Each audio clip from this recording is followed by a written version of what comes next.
In 1919, Germany was not defeated merely on the battlefield. It was broken. Its emperor had abdicated. Its army had surrendered. Its cities were hungry. Its people humiliated. For the first time in modern history, Germany stood exposed. And in that exposed, wounded nation, anger began to grow. From that anger, a movement would rise. From that movement, a dictatorship. And from that dictatorship, a war that would engulf the world. This is the story of how Germany became Nazi Germany, and how one man turned resentment into power.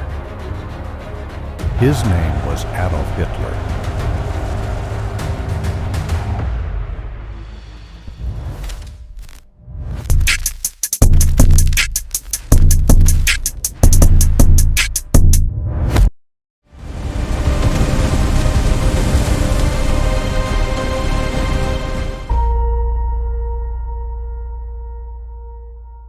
When World War I ended, Germany expected negotiation. Instead, it received punishment. The victors imposed the Treaty of Versailles. The terms were crushing. Germany was forced to accept full responsibility for the war. Its military was reduced to 100,000 men. It lost territory in Europe. Its colonies were stripped away. And it was ordered to pay enormous reparations, sums so large they would cripple its economy for decades. To many Germans, this was not peace. It was humiliation.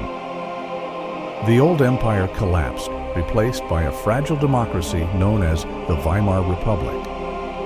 But democracy was unfamiliar, unstable, and surrounded by enemies on both the left and the right. Street violence became common. Communist uprisings, right-wing militias, political assassinations. Germany did not feel liberated. It felt betrayed. And betrayal creates something dangerous: the need for someone to blame.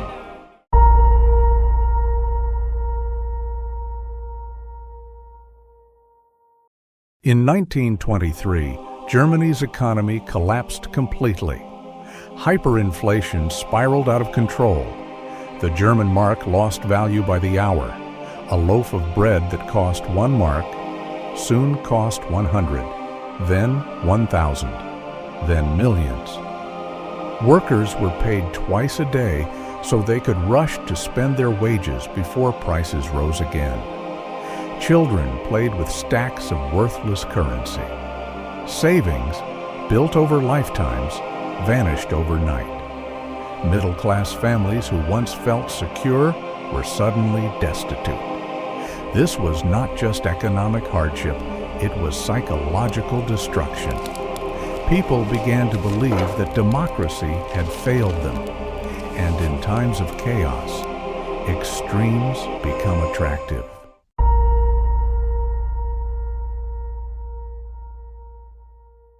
Adolf Hitler was not born powerful. He was a failed art student, a veteran of World War I, a man drifting without direction.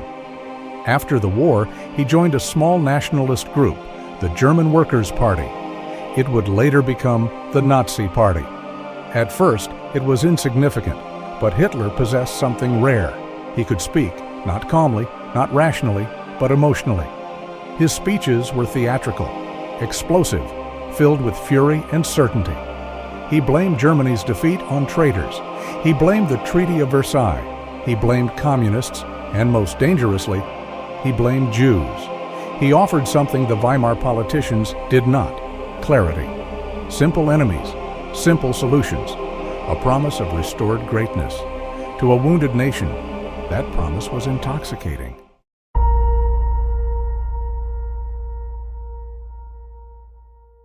In 1923, believing the government weak, Hitler attempted a coup in Munich.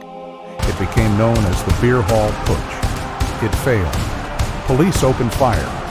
16 Nazis were killed. Hitler was arrested and charged with treason. For most politicians, prison would have ended a career. For Hitler, it became a stage. During his trial, he used the courtroom as a platform. He presented himself not as a criminal, but as a patriot. He received a lenient sentence. In prison, he dictated a book, Mein Kampf. In it, he outlined everything: racial hierarchy, territorial expansion, the destruction of democracy, the need for a single, absolute leader. Many dismissed it as the rantings of an extremist. Few imagined it as a blueprint, but Hitler had learned something important. Power would not be seized through rebellion. It would be taken legally.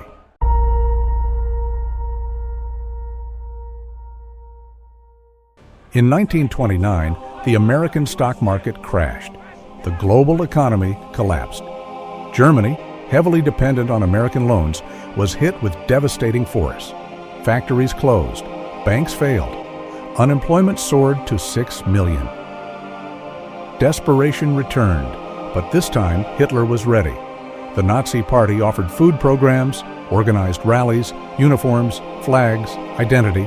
They promised jobs, order, national revival, and above all, they promised strength.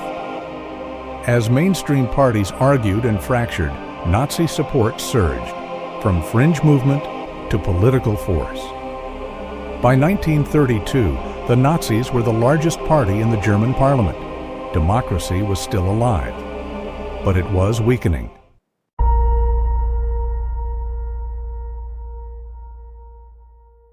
On January 30th, 1933, Adolf Hitler was appointed Chancellor of Germany.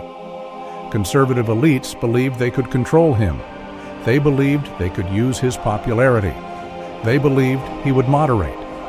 They were wrong.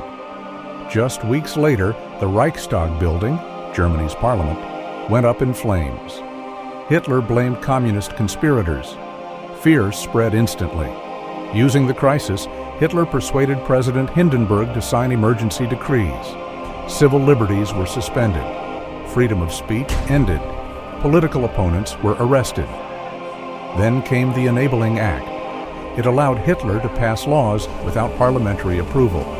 Democracy did not collapse in a single dramatic moment. It eroded, step by step, law by law, until it was gone.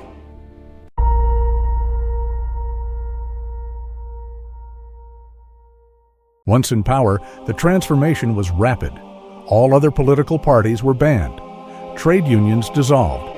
Opposition leaders disappeared. The secret police, the Gestapo, expanded. Concentration camps opened for political prisoners.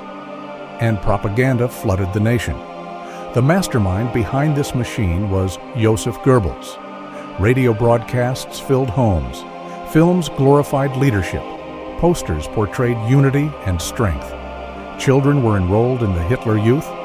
Education was rewritten. The message was relentless. Germany was reborn, stronger, purer, united, and surrounded by enemies. Fear and pride, carefully balanced, kept the population aligned.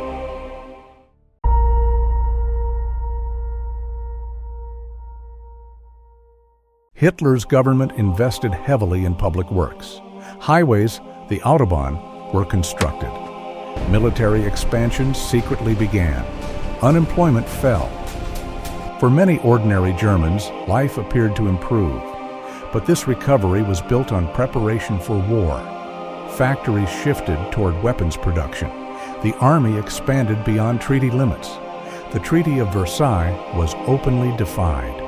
Foreign leaders protested, but hesitated. They believed Germany sought revision, not conquest. They underestimated ambition.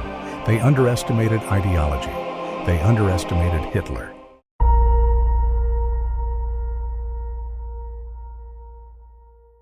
By 1936, Germany was no longer the fragile democracy born after World War I. It was a centralized dictatorship, a one-party state, a militarized society. Opposition silenced, press controlled, minorities persecuted. The transformation had taken just over a decade. It did not happen through invasion. It happened through elections, through economic crisis, through fear, through the manipulation of national pride. The Third Reich was not imposed overnight. It was built gradually and accepted step by step.